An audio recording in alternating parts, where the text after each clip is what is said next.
Ni je orang.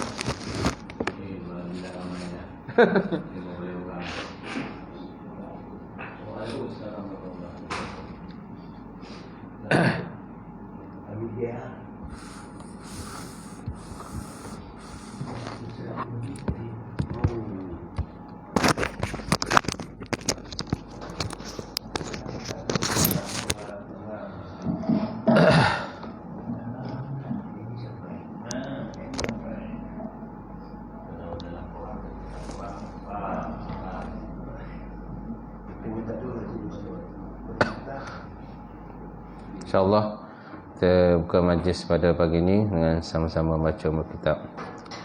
Ila hadratin Nabi Muhammadin Mustafa Rasulullah sallallahu alaihi wasallam wa ala al-kiram ashab rizam sya'ulahum al-Fatihah. A'udzubillahi minasyaitonir rajim. Bismillahirrahmanirrahim. Alhamdulillahi rabbil alamin. Ar-Rahmanir Rahim. Maliki yaumiddin.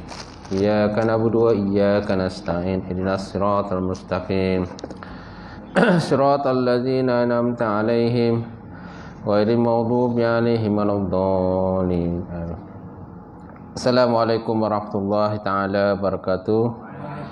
Alhamdulillahilladzi hadana li hadza wa ma kunna linahtadiya laula an hadanallah. Asyhadu an la ilaha illallah wahdahu la syarika lah wa asyhadu anna Muhammadan abduhu wa rasuluh.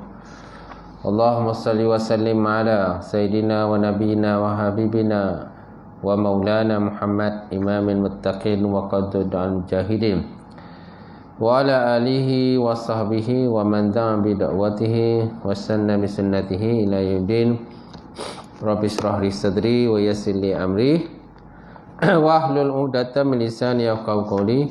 Subhanaka la ilma lana illa ma 'allamtana innaka antal alimul hakim. Wala haula wala quwwata illa billahil aliyyil azim. Qala Allah Subhanahu wa ta'ala fil Qur'anil Karim ba'da auzubillahi minasyaitonir rajim. Qul hal yastawil ladzina ya'lamuna wal ladzina la ya'lamun. Innama yatazakkaru ulul albab. Maksudnya kata olehmu ya Muhammad, adakah sama orang-orang yang berilmu dengan orang-orang yang tidak berilmu? Hanya saja orang-orang yang menerima peringatan daripada Allah Subhanahu wa taala, iaitu orang-orang yang diberikan akal yang sempurna oleh Allah. Nawaitu ta'allum wa ta'lim wa tazakkur wa tazkir wa naf'a wal intifa wal ifadatu istifadah wal hasa ala tamassuki bi kitabillah wa sunnati rasulih wa du'a ilal huda wa dalalati ilal khairi ibtigha'a wajhillah wa mardatihi wa rukubihi wa sawabi subhanahu wa ta'ala. Yang dihormati semuanya pengurusi surau, penjatan kuasa surau, sidang jemaah muslimin yang dirahmati Allah Ta'ala. Muslimin saja, muslimat tak ada. Ha?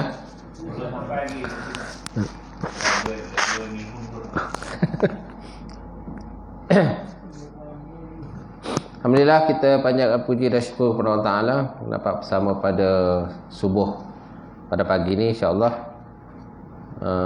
Ada yang order kitab tapi tak sampai lagi insya-Allah. Jadi kemudian kita akan sambunglah pengajian kita pada pagi ini, masih lagi dalam bab ibadah. Dalam bab ibadah kita ada fiqh, ada 4 rubuk lah biasanya. Dia ada rubuk ibadah. Rubuk masih 1/4. Kalau sulus 1/3 kan. Jadi kita berada di rubuk yang pertama, itulah bab ibadah. Dalam bab ibadah ni macam tepi berkenaan dengan wuduk, najis dan sebagainya. Dan solat.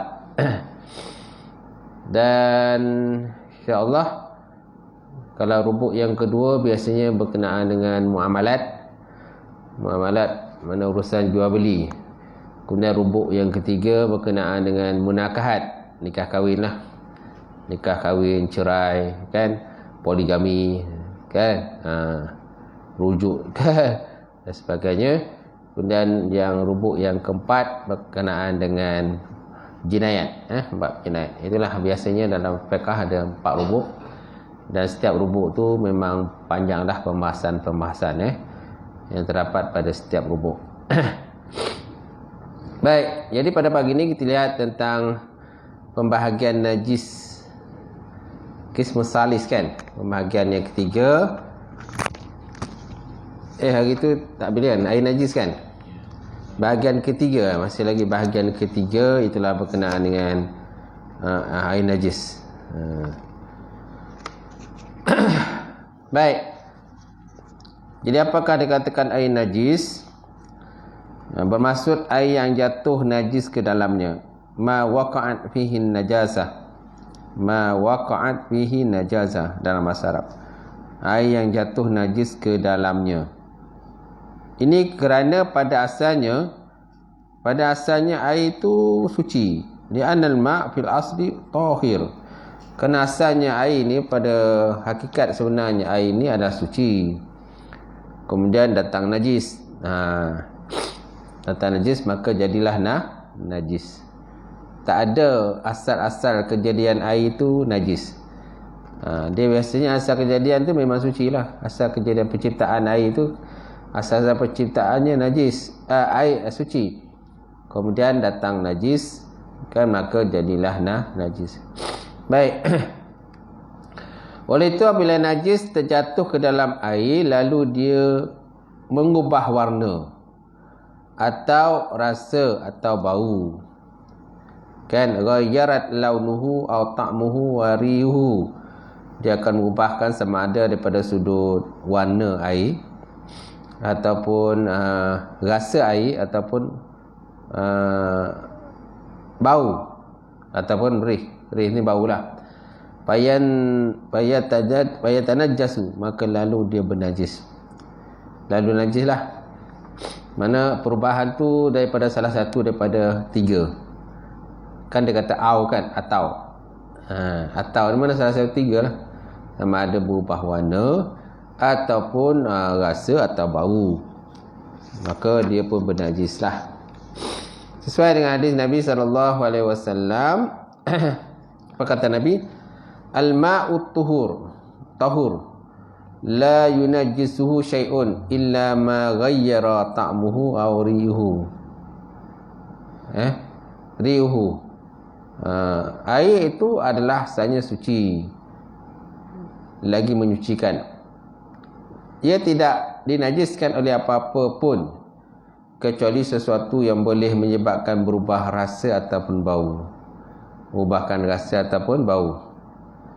Ini dalil ataupun hujah lah, menyatakan bahawa asal kejadian air itu adalah suci lah, kecuali bila berubah rasa, bau atau warna, kan, macam tu. Sini disebut dalam hadis ni rasa atau bau, 2 lah. Jadi para ulama mengkiaskan perubahan daripada sudut warna kepada perubahan daripada sudut rasa dan bau. Dikiaskanlah. Jadi kalau sebut dalam hadis ni, dia hanya sebut 2 je, kan? 2, kan? Rasa dan bau. Jadi warna macam mana? Warna daripada sudut kias. Jalan kias lah. Kan semua hukum Islam ni ada Quran, hadis, ijma' ulama' dan kias. Ini disepakati oleh ulama' dalam mazhab Syafi'i.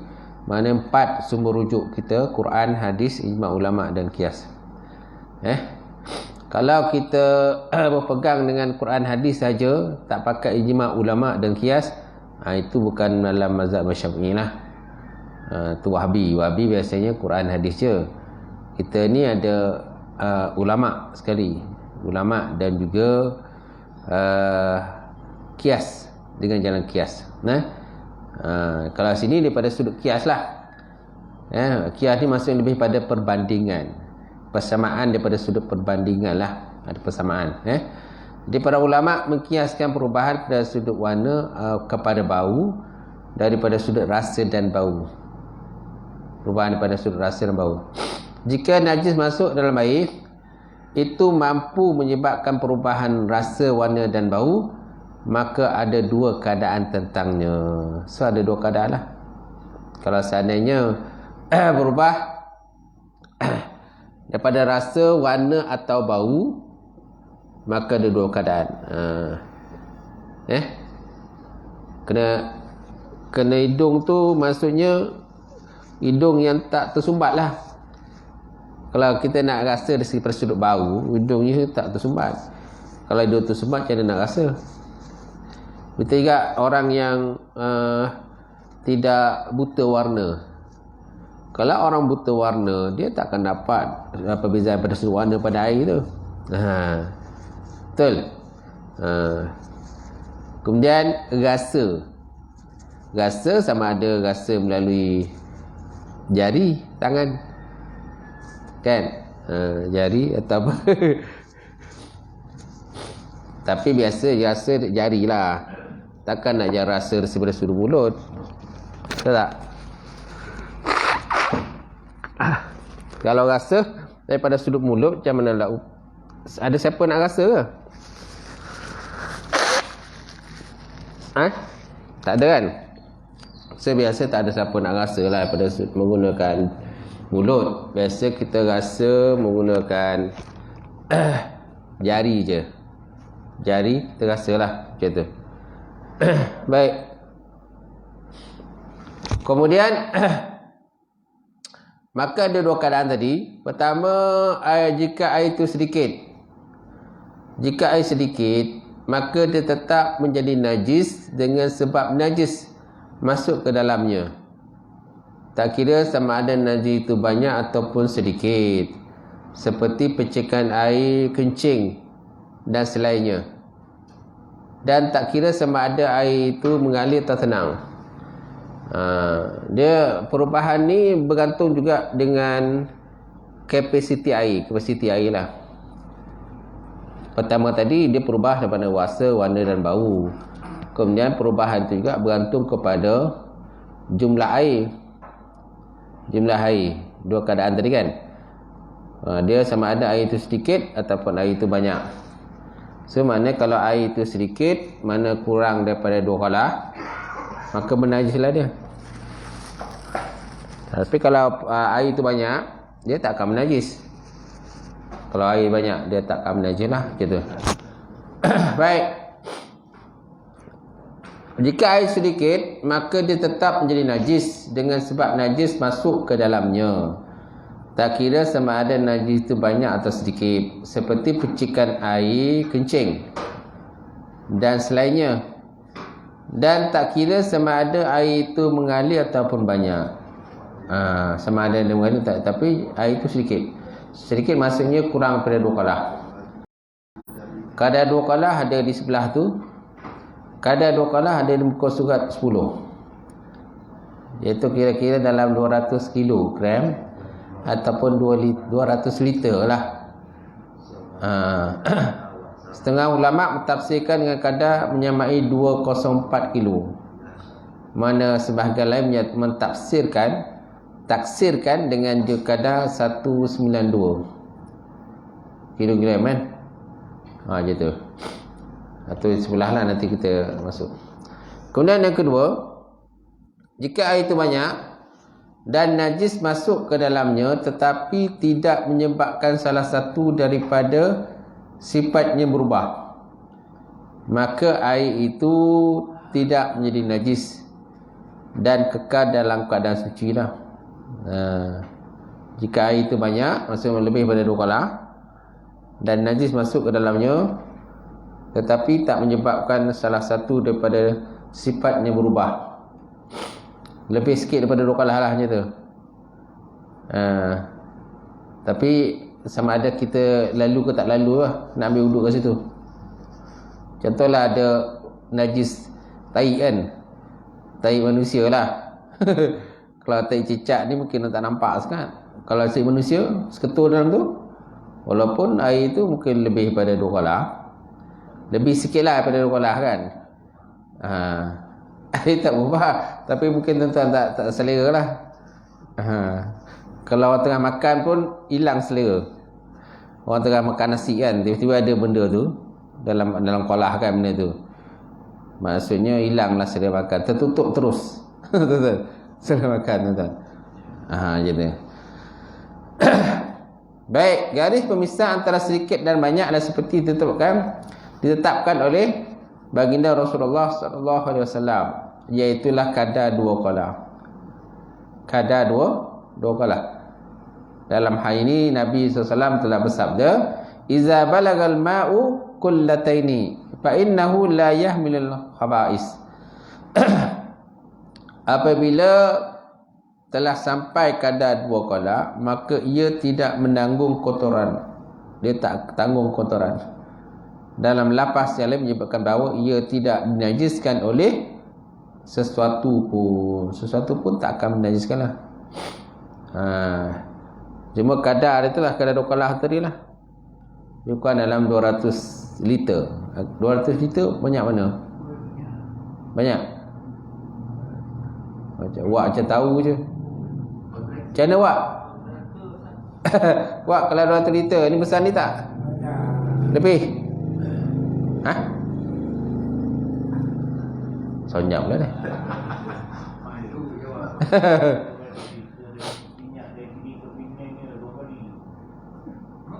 200 liter lah.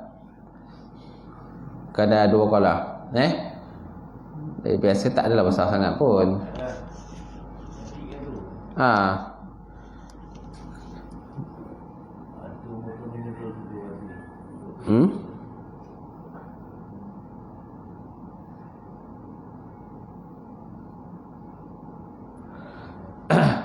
Baik. Ini sebabkan air yang sedikit mudah untuk dijaga daripada dimasuki najis dengan menyimpannya dalam kelongsong atau bekas-bekas. Manakala air yang banyak tak mungkin sukar untuk jaga pada najis. Justru had pemisah antara banyak dan sedikit ditentukan dengan kadar 2 kolah. Ditentukan kadar 2 kolah. Tapi kalau seandainya air itu di dalam bekas, dalam cerik, air dalam bekas ataupun dalam cerik, kan, lepas tu kita gunakan untuk berwuduk, boleh, tak ada masalah. Sebab tak bercampur najis dalam tu lah. Walaupun tak sampai 2 kolah pun air kadang-kadang. Apalagi syariat Islam ni sebenarnya dia tak menggalakkan pembaziran. Islam tak galakkan pembaziran. Ada sebuah tempat tu dia pipe tu, akad uduk tu dia jaga sikit.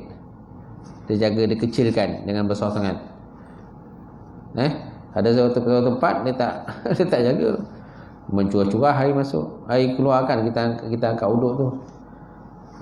Ni pun menggalakkan pembaziran.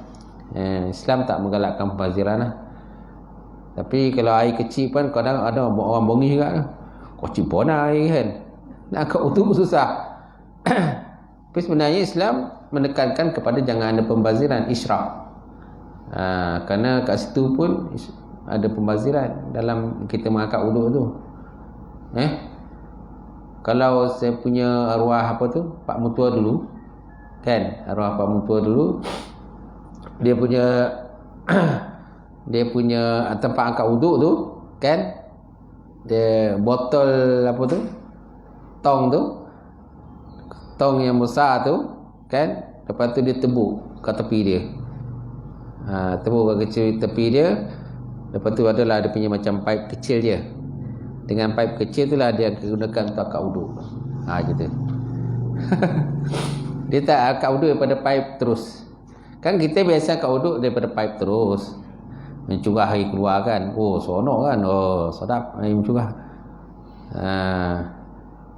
Kalau arwah Pak Mentua saya tu, kan, dia gunakan tong air tu, air masukkan air dalam tong. Lepas tu dekat tepi tong tu dia macam ada tebuk satu lubang kecil. dengan dekat situlah dia angkat wuduk. Kat situ ada penjimatan air lah macam tu. Baik. Kemudian kadar duqalah ialah anggaran dalam 200 kilogram air ataupun 200 liter. Setengah-setengah ulama mentaksirkan dengan kadar yang menyamai 204 kilo. Manakala sebahagian lain mentaksirkan dengan kadar 192.85 kilo. Jadi pentaksiran terhadap duqalah seperti yang disebutkan ini adalah dalam bentuk anggaran. Oleh itu, jika kuantiti air itu berkurangan sedikit daripada taksiran yang disebutkan, maka dia tidak menjejaskan. Kalau kurang sikit, tak jejaslah. Daripada 200 kilo tu, sama ada lebih ataupun ini dikatakan sebagai kadarnya itu untuk takrib. Kan, takrib ni lebih kurang. Bukan kadar tahqiq, bukan pasti. Bukan kadar pasti 204. Dia boleh lebih kurang. Itulah. Itu keimian kadar takrib, bukan tahqiq. Tahqiq ni kan kena pasti betul-betul ngam 204. Oh ni tak ngam 204 ni tak boleh. Dia bukan macam tu. Sama juga dalam kita menentukan musafah qasar. Kan musafah qasar jamak kan, dalam kita pergi musafir kan, dia tak semestinya ngam-ngam, contohnya 91 kilo. Boleh lebih, boleh kurang. Anggaran lah macam tu. Baik.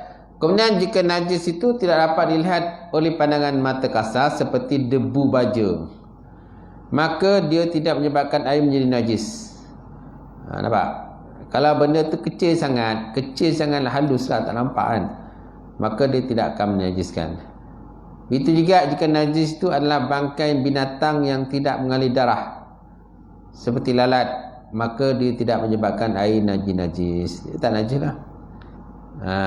Lalat, nyamuk, kan ada binatang-binatang yang darahnya tak mengalir lah, darah tak mengalir. Darah beku, macam darah beku kan, darah tak mengalir. Jadi kalau benda tu jatuh dalam air, dia tak akan menajiskan. Kalau bangkai tikus macam mana? Tikus, kucing, anak kucing. Tikus, anak kucing kan. Kalau kucing lagi nampak jelas lah. Anak kucing kan kecil. Dia kan jenis air darah yang mengalir. Binatang-binatang mengalir darah ni, maka dia jadi najis lah macam tu. Berdasarkan sabda Nabi SAW, "Iza walaga zubab fil ma'i ahadikum lakuhu." Maksudnya igsilhu, igmishu, fa'innahu min ahadi janahai da'un wa fil akhiri dawa'un. Apabila jatuh lalat ke dalam bekas salah seorang pada kamu, maka celuplah ia lalat, kerana pada sebelah sayapnya terdapat penyakit dan sebelahnya lagi terdapat penawar. Kalau lalat jatuh ni berkenaan dengan lalat lah.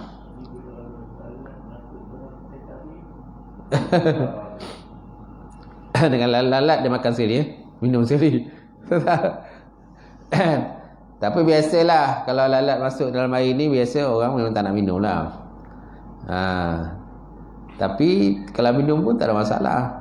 Tapi dengan syarat dibenamkanlah keseluruhan lalat tu dalam air tu. Tutup mata lah minum. Kalau larat yang minum, kalau larat yang tak minum lah, minta lah ada order lain. Baik.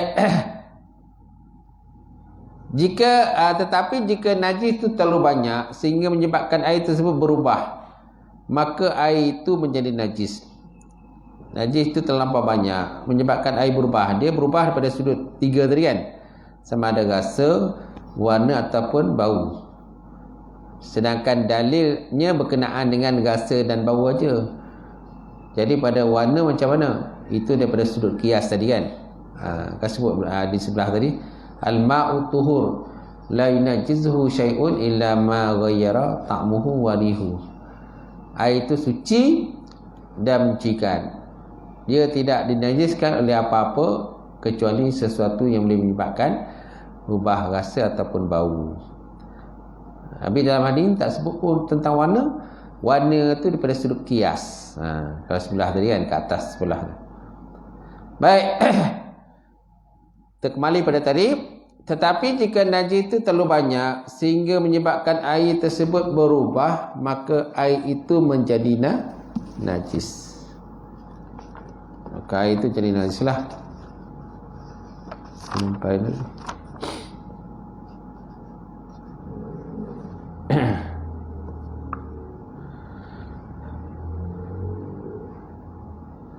Wa in kanat najasah mimma la yadrikhu atarfu kal gubari sarjin pala tanjisuhu.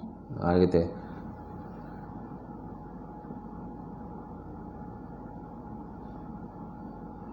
wa kadzalika idza kanat najasah maitah la nafsa lahu sa'ilah ay laisa laha damul yasil kazubab fala yunajjisul ma.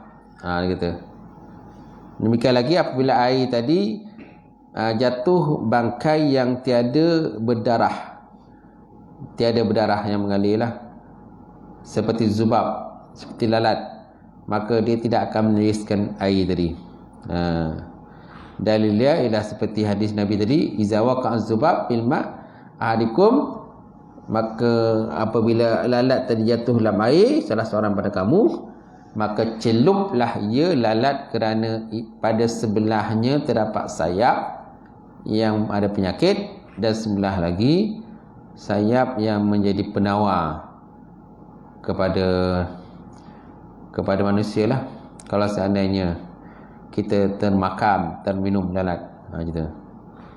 Tetapi jika najis itu terlalu banyak sehingga menyebabkan air tersebut berubah, maka air itu pun menjadi najis, tuan-tuan. Masya Allah. Kemudian begitu juga apabila air itu banyak, tetapi apabila najis masuk ke dalamnya, lalu ia pun merubah rasa, warna dan bau, maka ia menjadi najis menurut ijma' ulama. Sama ada berubah tu sedikit atau banyak.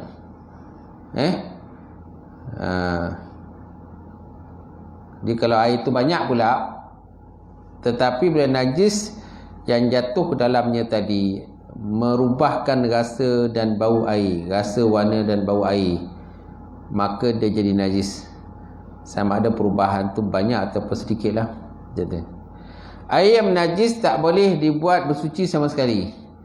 Oleh itu dia tidak boleh digunakan untuk mengangkat hadas ataupun menghilangkan najis.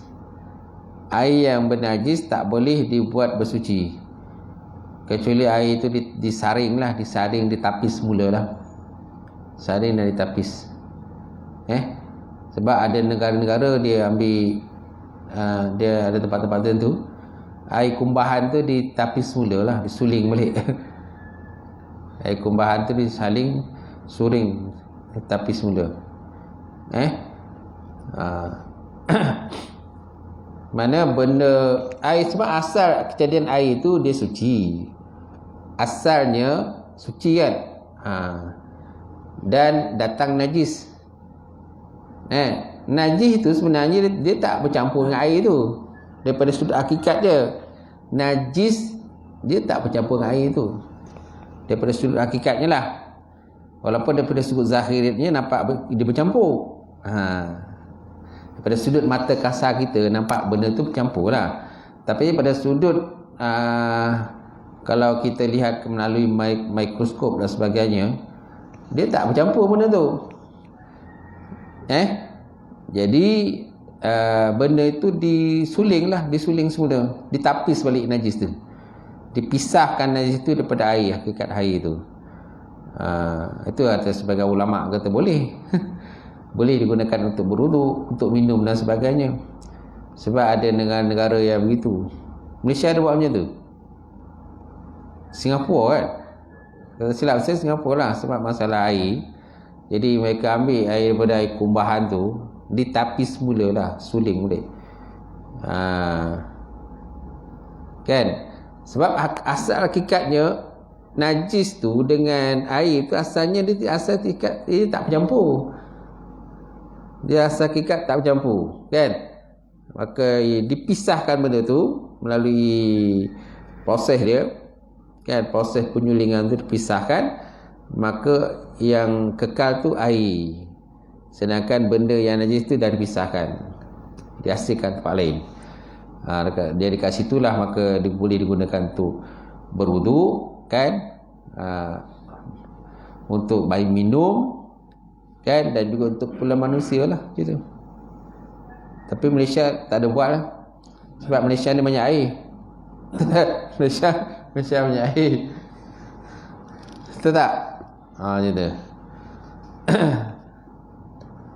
Tapi kalau yelah, mungkin pada sudut kita macam tak nak lah, kan?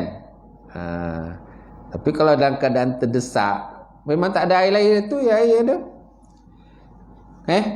Kecuali kalau kau buat air, bawa air daripada Malaysia ke sana, bawa air sendiri daripada Malaysia, bila masuk nak bawa air ke Malaysia ke sana, tentulah, kan? Jadi nak tak nak kita terpaksa menggunakan air yang terdapat dalam negara tu, walaupun air tu dah disuling, yang mana asalnya daripada air kumbahan. Nak wajar dah. Tapi tak nampak lah air kumbahan tu, memang tak nampak lah sebab benda tu dah disuling, dah dipisahkan. Betul? Dah campur dengan teh, dah kena teh tarik semua, dah tak nampak lah benda tu, sedap je minum, kan? Asal pun air tu suling, air kumbahan.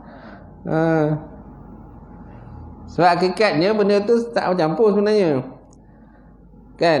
Dia hakikat tak bercampur, tapi dipisahkan benda tu. Adalah proses-proses dia macam. Baik. Kemudian air yang najis tidak boleh dibuat bersuci sama sekali. Oleh itu ia tidak boleh digunakan untuk mengekal hadas dan juga menghilangkan najis. Nampak? Air yang bernajis tak boleh digunakan bersuci. Air memang dah masuk najis, mana yang keadaannya lebih pada yang kurang pada 2 kolah. Kadar kurang pada kolah tadi. Air-air bernajis ini memang tak boleh digunakan lah untuk angkat hadas, sama ada kecil ataupun hadas besar. Gitu. Dan juga tak boleh gunakan untuk menghilangkan najis, sebab memang dia dah hakikatnya najis. Apa nak hilangkan najis lagi? Kemudian apabila air yang berubah dengan sebab masuknya najis telah hilang perubahannya dengan sendirinya, maka jadilah dia suci kembali. Air yang berubah dengan sebab masuknya najis telah hilang perubahannya dengan sendirinya, maka dia jadi suci. Kalau air itu dia masuk najis, kemudian sikit daripada sikit demi sikit tiba-tiba dia berubah balik, berubah dah, maka air itu kembali menjadi najis, suci semula lah, dia suci balik.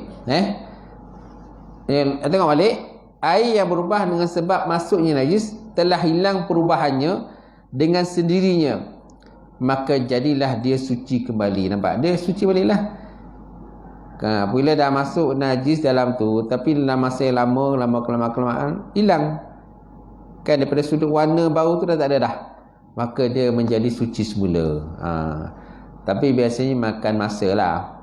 Tak adalah orang kata on time macam tu, tiba-tiba kan hilang perubahan. Tak adalah, biasa makan masa lah. Baik. Tetapi jika perubahan itu, iaitu hilangnya perubahan itu terjadi dengan sebab dicampakkan tanah atau lumpur atau selain daripada kedua-duanya ke dalamnya, maka air itu tetap tidak menjadi najis, tidak suci. Tetap tidak menjadi suci.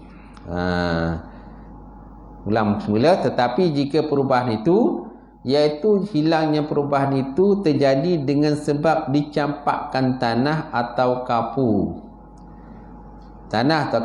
atau selain pada kedua-duanya ke dalamnya, maka air itu tetap tidak akan menjadi suci. Sebab apa? Kurang pada 2 kolah tadi lah. Baik, seterusnya pasal kedua, najis. Baik, perkataan an-najasah, najis, adalah lawan daripada perkataan taharah. Taharah makna suci. Najis terbagi pada dua. Najis terbagi dua lah. Walaupun dalam dunia ni pelbagai jenis najis kan. Ada najis haiwan. Okey. Najis manusia, najis binatang. Betul tak? Jadi hakikatnya dua je lah pembagian najis ni. Pertama najis aini, yang kedua najis hukmi. Najis hakikat ataupun najis hukmi. Najis hakiki ataupun najis aini. Bermaksud segala benda yang dianggap kotor dan menghalang daripada sahnya solat. Seperti darah dan air kencing. Najis tidak akan menjadi suci dalam keadaan semua pun. Semua keadaan takkan suci lah. Itu dikatakan najis aini ataupun najis hukmi. Segala benda yang dianggap kotor dan menghalang daripada sahnya solat. Seperti darah atau kencing. Okey. Kalau nak paling mudah, najis hukmi, najis hakiki ataupun najis aini ni najis yang nampak daripada sudut mata kita memang nampak. Itu dia katakan najis hakiki ataupun najis aini lah. Kemudian najis hukmi atau najis maknawi bermaksud sesuatu yang dianggap ada pada anggota tubuh manusia yang menghalang sahnya salat. Najis dalam kategori ini adalah segala perkara yang membatalkan wudu dan mewajibkan mandi. Najis hukmi dapat disucikan dengan cara berwudu ataupun mandi. Ini pada sudut pandangan lain. Kalau sudut pandangan lain pula, dia kata najis aini ni najis yang nampak, hukmi yang tak nampak. Tapi kalau di sini dia lain sikit definisinya lah. Kalau definisi sini dia kata najis hakiki ataupun najis aini, segala benda yang dianggap kotor dan menghalang sah solat, seperti darah dan air kencing. Sedangkan najis hukmi, sesuatu yang dianggap ada pada anggota tubuh manusia yang menghalang sahnya solat. Kan? Najis dalam kategori ini adalah segala perkara yang membatalkan wudu dan mewajibkan mandi. Itu dia katakan najis hukmi ataupun najis maknawi lah. Kalau definisi sini lah, perkara yang membatalkan wudu. Kentut kan? Kalau tai nampak, tak? Nampak dengan mata lah. Kencing nampak dengan mata. Tapi kalau kentut nampak pada mata tak? Tak nampak. Itu dia katakan najis hukmi, najis maknawi. Itu juga contohnya dengan kata berhadap besar.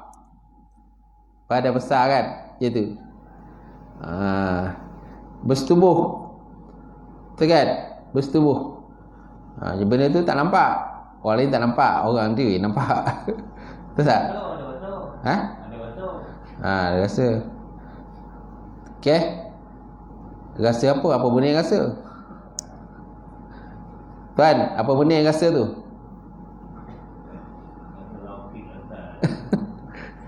Okey. Mana najis dalam kategori ini ialah segala perkara yang membatalkan wuduk dan mewajibkan mandi. Contohnya berhadap besar kan? Persetubuhan, suami isteri lah. Maka mewajibkan mandi. Lepas tu datang darah haid dan nifas. Mana dah putus pada darah haid dan nifas, maka kan wajib mandi kan bagi golongan wanita kan. Wanita wajib mandi kan. Okey, ini dikatakan sebagai najis hukmi ataupun najis maknawi. Jadi najis ini disucikan dengan cara berwudu ataupun dengan mandi. Itu dikatakan najis hukmi ataupun najis maknawi. Ini pada satu sudut lah. Tapi kalau daripada sudut yang lain, najis aini ini najis nampak. Sedangkan najis hukmi najis tak nampak. Najis yang tak nampak. Tapi ada tak? Ada. Mana daripada sudut zan kita, zan ataupun keyakinan kita, memang ada najis kat situ. Tapi dia dah kering lah, tak nampak lagi. Tapi benda tu ada. Okey. Mana kalau bau tu adalah bau dia. Tapi di sudut warna ni memang tak nampak lah. Itu dikatakan najis hukmi ataupun maknawi. Itu pada satu sudut pandangan lain lah. Tapi kalau apa daripada sudut di sini dalam kitab ini dia kata, kalau najis aini ataupun hakiki ni segala benda yang dianggap kotor dan menghalang pada sahnya solat, seperti darah dan air kencing. Najis hukmi sesuatu yang dianggap ada pada anggota tubuh manusia yang menghalang sahnya solat. Menghalang sah solat, seperti terkentut lah. Terkentut kan nampak ke tak nampak? Tak nampak. Tak nampak kan orang terkentut? Ya nampak dia punya muka je lah. Muka ataupun gaya tubuh. Ini nampak ni macam terkentut ni kan. Kita tengok pada gaya tubuh dia lah. Gaya badan dia ini, orang ni melepas ni kan, macam tu. Betul tak? Sebab bunyi tak ada. Biasa bunyi tak ada ni yang kuat bahawa dia punya tu. Kalau bunyi kuat, bau kurang sikit. Kalau bunyi tak kuat, itu yang bahaya tu. Bunyi tak kuat tu yang bahaya tu. Melepas bom tu kan, macam tu. Kena pula dia makan macam-macam pula, dengan duriannya, dengan kodehnya, dengan potainya dan sebagainya. Kat Malaysia ni belum ada pertandingan kentut terbusuk. Tapi di luar negara ada. Saya pernah tengok video. Kan pertandingan kentut terbusuk. Masya Allah. Tak ada kerja lain ke orang-orang ni kan? Okay. Dia ada pengiraan derajah dia. Dia kira lah derajah dia tu berapa kadar dia punya busuk tu. Dia ada piala dia sediakan. Kalau Masjid Aitam esok nak buat pertandingan. Kita tahu. Tapi ada di luar negara lah. Tapi jarak tu jauh lah. Orang contohnya pengadil ada 3 orang kat situ. Kan? Dia ada 3 orang pengadil. Lepas tu orang kata dekat sini. Tapi dia ada macam satu saluran lah. Pipe tu disambungkan dekat orang tu. Kat orang terkentut tu. Lepas tu sambung kat pengadil tu. Pengadil tu bau. Ada 3 pengadil. Pengadil akan bagi markah. Untuk 3 orang tadi. Lepas tu dijumlahkan markah. Nampak? Ada saya tengok video dia. Tu peliknya manusia lah. Dan ada hadiah yang disediakan. Tak tahu kalau tuan-tuan Ustaz nak buat lah. Baik, seterusnya. Manakala objek-objek najis terbagi pada najis beku, najis binatang dan najis cair. Betul kan? Objek najis terbagi pada najis beku, najis binatang dan najis cair. Semua benda beku yang bukan binatang atau bukan berasal daripada binatang atau sebahagian daripada organ binatang atau bukan keluar daripada binatang, maka hukumnya adalah suci. Dia kata semua benda beku yang bukan binatang atau bukan berasal daripada binatang atau bukan sebahagian daripada organ binatang atau bukan keluar daripada binatang, maka hukumnya suci. Manakala binatang dan secair-secair ada sesengahnya najis, tetapi sebagian besarnya adalah suci. Dia kata. Ini perbezaan lah. Kalau kita nak bezakan benda tu najis tak najis, biasanya benda beku yang bukan binatang. Semua benda beku yang bukan binatang, bukan berasal daripada binatang. Mana bukan keluar daripada binatang lah. Okay? Atau bukan sebahagian daripada organ binatang. Organ kan? Atau bukan keluar daripada binatang. Okay? Maka hukumnya suci. Tapi kalau keluar daripada binatang, itu hukumnya najis lah. Manakala binatang dan cecair-cecair ada setengahnya pula najis, tetapi sebagian besarnya suci. Dan kami di sini akan menyebutkan beberapa najis yang terpenting, dia kata. Beberapa najis terpenting. Okey? Wallahu a'lam bishawab. Pas itulah.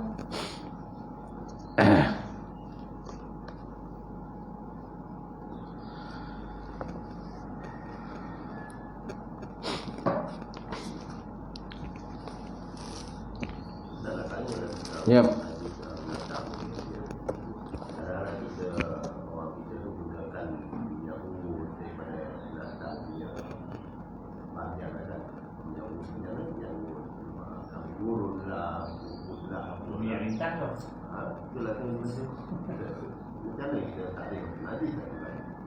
Minyak. Sedangkan benda tu daripada kita tak pastilah. Kadang kami gurun tak kita tidak boleh kan. Main masak macam tu ya. Kadang pun ada macam buku tu patahnya kaki orang tu ni. Apa ni orang yang juga minyak kan. Dari segi kemudahan kita suci tidak minyak.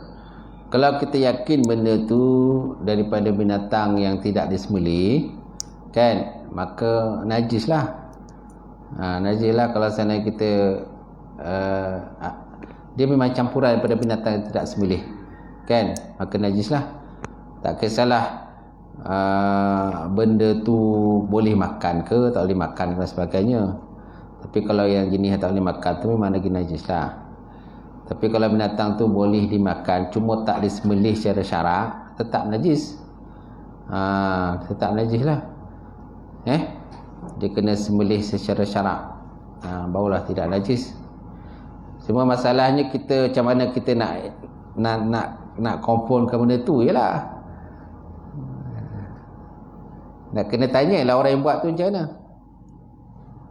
Okey, nak kena tanyalah orang tu buat macam mana. Kalau kita tak yakin, tak confident, tak payah kita gunalah. Suruhlah guna lain, minyak lain lah macam tu. Tapi ada minyak tu besar pula kelebihan ni kan. Minyak bubut. Minyak kami gurun. Yalah. Itu sebabnya benda tu kena ada kata kena tengok kan macam mana dia proses, macam mana dia buat. Kalau kita bila masa kita nak pergi tengok, mana kena ada badan daripada kesihatan lah, kesihatan daripada kata pihak-pihak berkuasa yang berwajib, maka dialah kena pergi tengok. Kemudian apa lagi kalau biasanya macam perubatan-perubatan ni kan, untuk nak bagi lesen ni, kita nak bagi lesen perniagaan dan sebagainya, maknanya kenalah orang yang nak bagi lesen tu dia kena pergi tengok lah. Biasa kena pergi tengok. Kalau tak pergi tengok bagi lesennya, dia pun akan bertanggungjawab lah macam tu. Betul? Persediaan halal tu kan. Mana kena diaudit lah benda tu. Kalau tak audit memang macam tu je lah. Dia ada amalan penghilangan kan, amalan penghilangan bersih, amalan penghilangan terbaik, tak? Biasanya kalau syarikat-syarikat besar ni biasanya memang dia ada diaudit. Kalau syarikat kecil ni yang hanya berniaga kat rumah je, proses kat rumah, biasanya memang tak ada audit lah macam tu. Apa benda yang dimasak kan, dia kita sembelih, dia belasah je masuk dalam tu je. Tapi kalau amalan penghilangan yang terbaik kan, syarikat yang besar-besar ni biasa dia audit sama ada halal ke, daripada kesihatan pun dia akan pergi audit, sebab dia nak dapatkan lesen, betul tak? Lesen penghilangan tu lesen untuk dia berniaga. Kalau dia tak ikut SOP dia, tak ikut dia punya standard operation procedure dia kan, SOP, kalau dia tak ikut benda tu memang tak dapatlah sijil tu. Macam tu. Jadi kadang orang kita lupa bila kapur minyak angin tu yang kita tak pasti kajian tu, dia bila bawa solat dia better kan, tapi mak bau tu ada lagi kan, cik kita tak apa. Ya, yalah. Maknanya minta dia bersihkan lah dulu. Bersihkan sabun semua kan. Dah bersih sabun semua. Lagipun benda tu, kalau minyak tu, kalau seandainya dia tak dihilangkan betul-betul, dia akan menegah daripada sampai air ketika beruduk tu. Uduk tu tak sah lah. Kalau dia sapu pada tangan, sapu kaki kan. Sebabnya kalau kita lepas kita berurut semua kan, biasanya minyak tu dia akan apa dulu, biar dulu Bila kita nak angkat wuduk nanti, nak semayang, kita nak kena basuh tu. Bersihkan minyak tu dulu. Sebab kalau kita tak bersihkan minyak tu, dia akan menegah daripada sampai air kepada kulit kita. Maka wuduk kita tak sah lah. Kan? Yalah.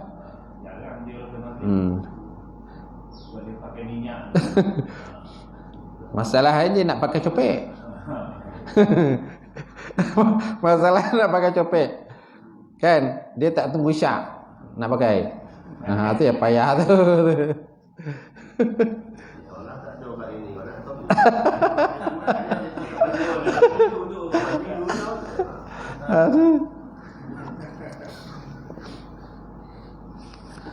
itulah. Mana orang-orang yang mengurut ni pun kena tahu jugalah sikit. Apalagi kalau jenis orang solat dia faham. Ini yang tak semayang ni, yang kaki-kaki urut yang tak semayang, dia yang penting duit kan. Income ke situ. Nanti kita tanya solat. Minyak apa kau pakai? itu Daud kat solat. Kan dia tak pergi mandi, jangan mandi dulu jauh dah. Dari bagi minyak tu rosak. Itu amalan orang tu kau. Yelah, dia baki minyak tu merasap dulu. Nanti dah apa kan. Tapi hakikatnya tak ada pun meresap semua pun, tak ada. Tetap juga kita kena mandi nanti, kena bersihkan minyak tu. Jangan ada sakit baki minyak kan. So kita nak angkat wuduk. Apalagi kalau nak kata mandi ada besar pula. Okey? Okey. InsyaAllah kita lihat soal jawab agama tu.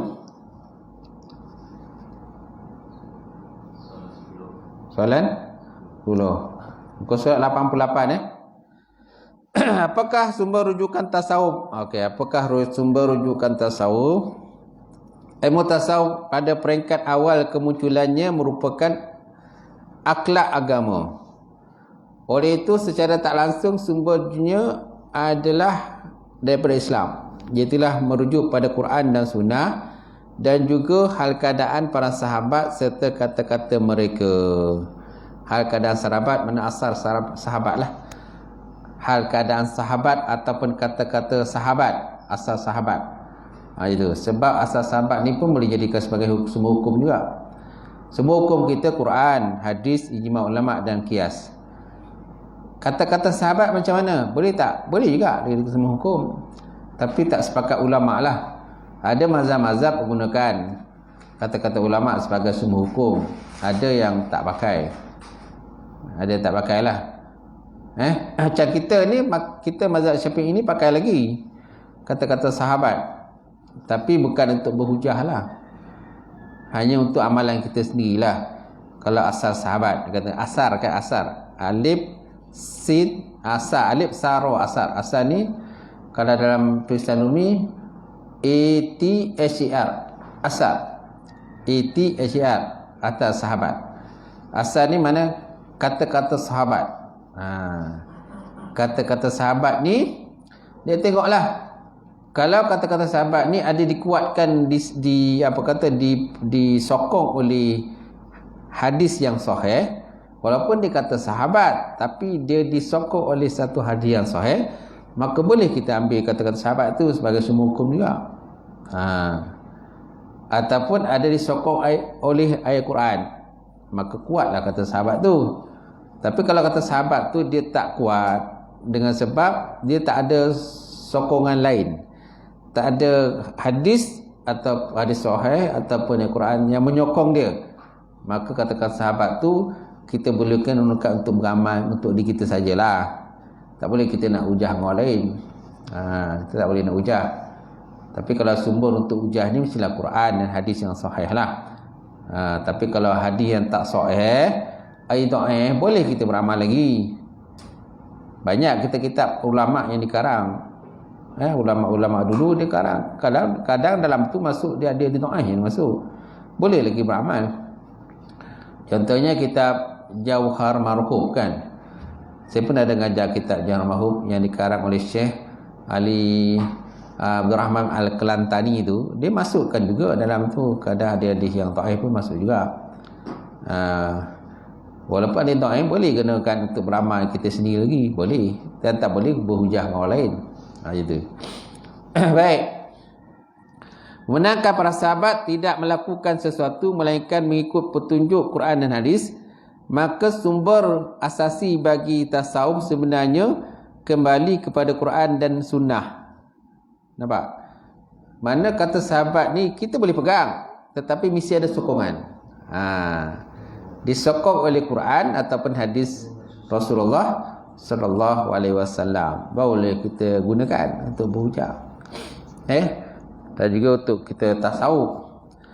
Daripada kedua-dua sumber ini tersebut, ahli-ahli tasawuf membentuk pandangan mereka berkaitan akhlak dan tingkah laku serta riadah-riadah amaliyah yang dibuat demi mencapai matlamat mereka dalam kehidupan bertasawuf.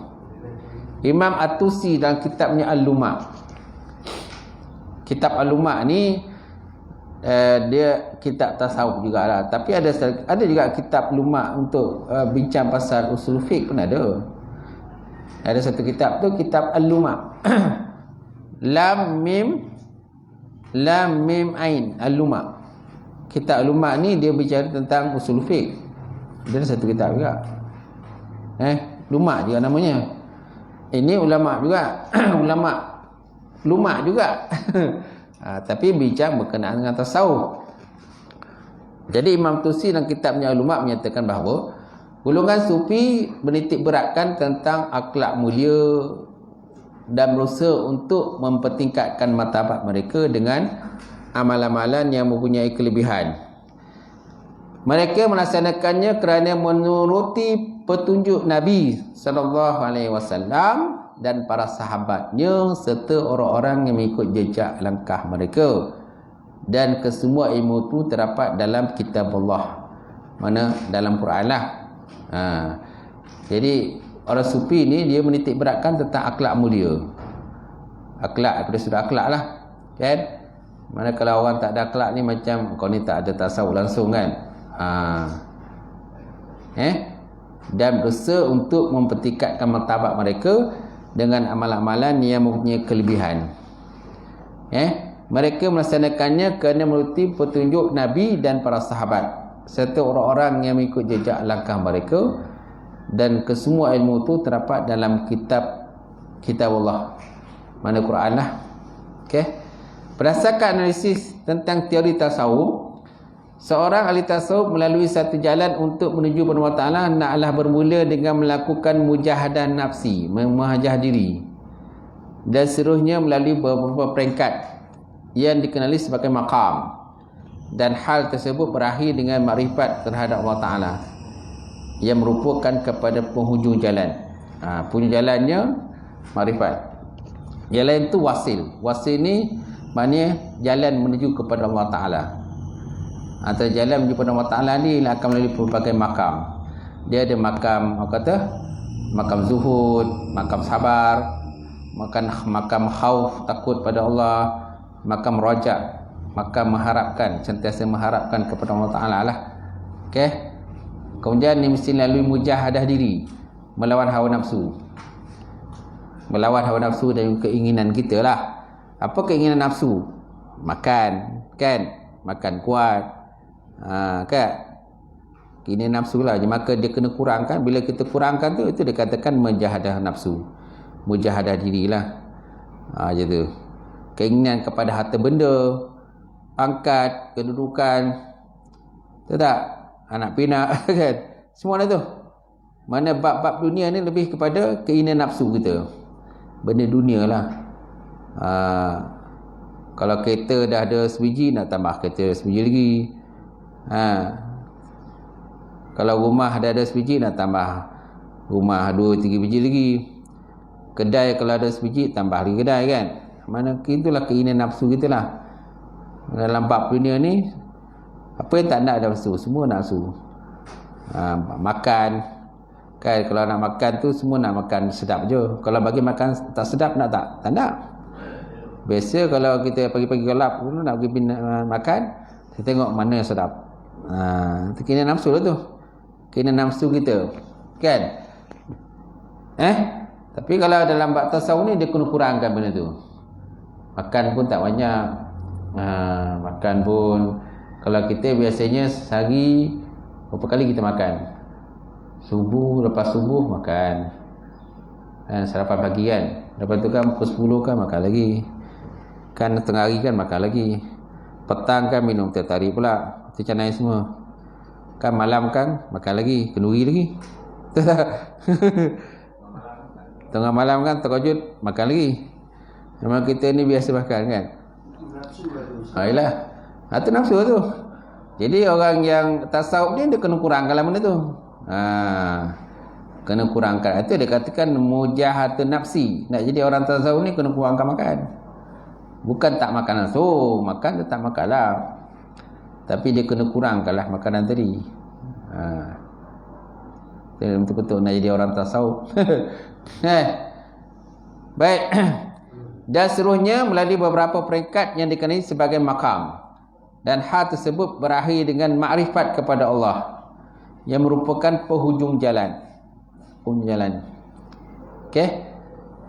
Antara kitab yang bagus kalau kita nak belajar tasawuf ni itulah Kitab Hikam.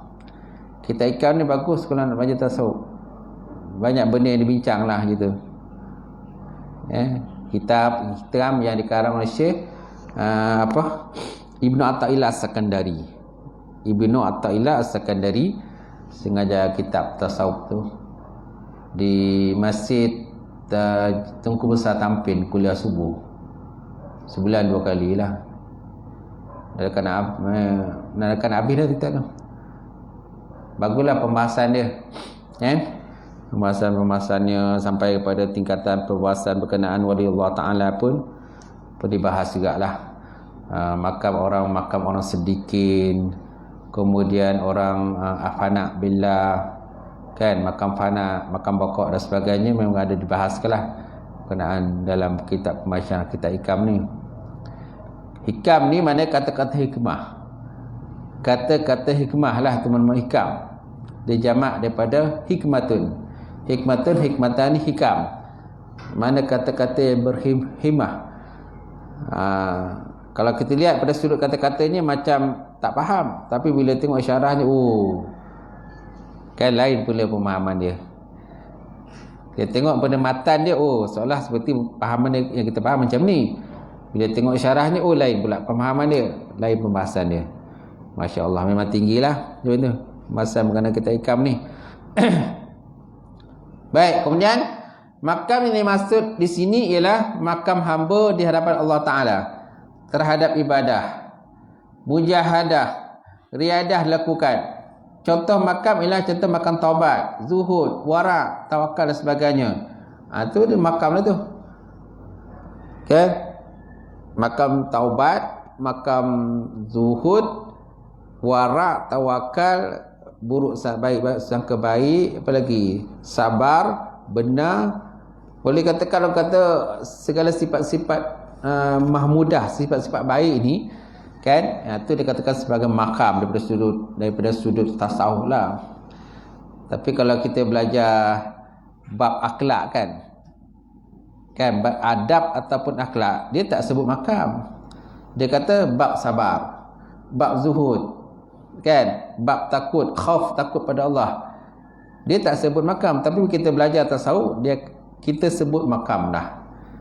Istilah tu dah dikatakan makam sabar, makam roja, mengharap pada Allah, makam khauf, makam takut pada Allah Ta'ala, makam mujahadah, makam muraqabah. Dia ada makam muraqabah, dia akan ada makam musyahadah, dia akan ada makam musyaratah. Banyaklah dia punya makam-makam yang terdapat dalam ilmu tasawuf ni. Iaitu sebenarnya kita dah melalui benda tu. Kita dalam kehidupan seharian kita, sebenarnya kita melalui benda tu. Makam sabar, makam takut, kan ada melalui benda tu. Tapi kita tak tahu hakikatnya kita berada sebenarnya kat situ.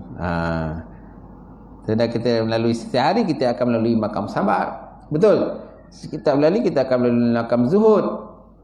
Kita ada melalui benda tu. Cuma kita tak perasan lah. tak perasan kita berada di makam sabar, kita berada di makam takut, khauf, makam takwa, makam tawakal dan sebagainya. Tapi sebenarnya kita melalui makam itu, cuma kita tak perasan. Gitu. Baik.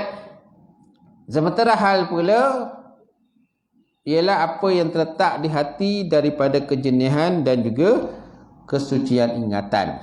Sebagai contoh ialah makam muraqabah. Nampak? Kita makam muraqabah. Kita ada makam mahabbah, kecintaan. Muraqabah ni mana mengintai. Allah Ta'ala mengintai kita lah. Bukan kita mengintai Allah, tak. Allah Ta'ala mengintai, memperhatikan kita lah. Segala perbuatan yang kita buat ni. Itu dikatakan makam muraqabah. Dia sama macam makna ihsan. Bila kita bicara tentang sifat ihsan, itulah kita berada di makam muraqabah. Kan? Anta'budullah ka'annaka tarahu fa in lam takun tarahu fa innahu yaraka. Seolah-olah kita nampak Allah. Kalau kita tak nampak Allah Ta'ala pun Allah Ta'ala nampak kita. Itu dia katakan makam muraqabah tu. Mahabbah, kecintaan kepada Allah. Khauf, takut. Yakin, yakinlah. Dan sebagainya. Berbeza antara kedua-duanya ialah makam bersifat kekal atau tetap. Sedangkan hal pula boleh hilang dan lenyap. Halun. Hal tu dia boleh hilang atau lenyap. Sedangkan makam ni dia kekal. Kan, kalau kita ada sentiasa takut pada Allah, itu dikatakan kita berada di makam takut, khauf. Kan, takut pada Allah. Makam terhasil dengan usaha dan kemauan, tetapi hal datang tanpa disengajakan. Kan, makam ni terhasil dengan kita usahalah, kesahuan, kemauan kita lah. Menurut tasawuf Sunni, semua rujukan mereka dalam tasawuf jadi daripada Quran, Sunnah dan amalan para sahabat serta amalan-amalan tabi'in. Itu semua tasawuf. Mana Quran, hadis pun kita kena pakai. Kan, ijma' ulama' Quran, hadis dan amalan sahabat. Itu dikatakan asal sahabat tadi kan. Amalan sahabat dan juga amalan tabi'in lah yang kita guna pakai. Itu amal tasawuf. Okey. Kemudian apakah sumber penghayatan tarbiyah kerohanian? Wallahu alam.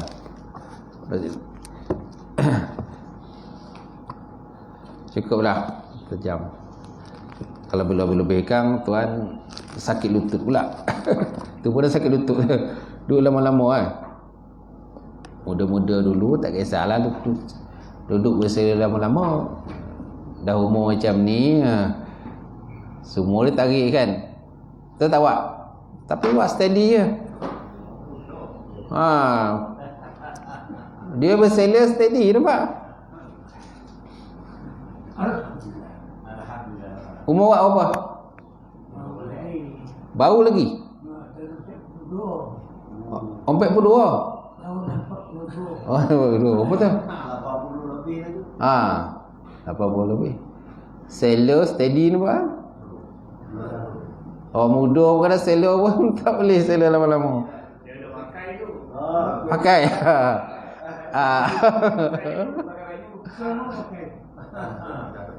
Siapa dia pakai tu?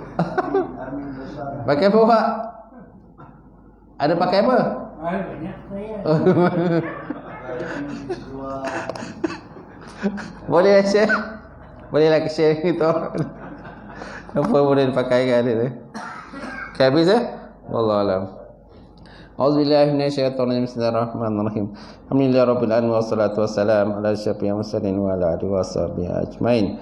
Allahumma zidna ilman nafi'a wa yaqina sadiqa wa amalan taqabbala wa halalan mubarakatan katsira. Wasiyana fatta ya alim nawlana qulubana binuri ma'rifataka wa ta'ala fil arifin. Allahumma faqina bidin, Allahumma faqina bidin. Allahumma ja'al hadza jam'an marhuma wa tafarruqana min ba'di tafarruqan ma'suma. Rabbana atina fid dunya hasanah wa fil akhirati hasanah wa qina azabannar. Subhana rabbika rabbil izzati amma yasifun wa salamun alal mursalin. Alhamdulillahi rabbil alamin. Qabalallahu minkum.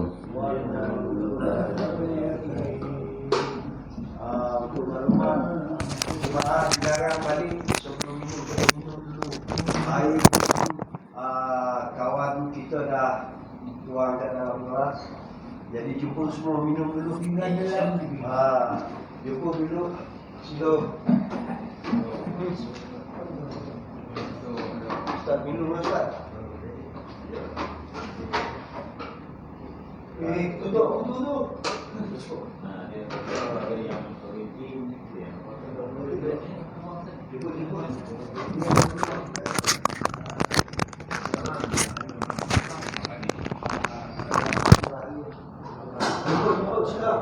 Apa cik yang sini?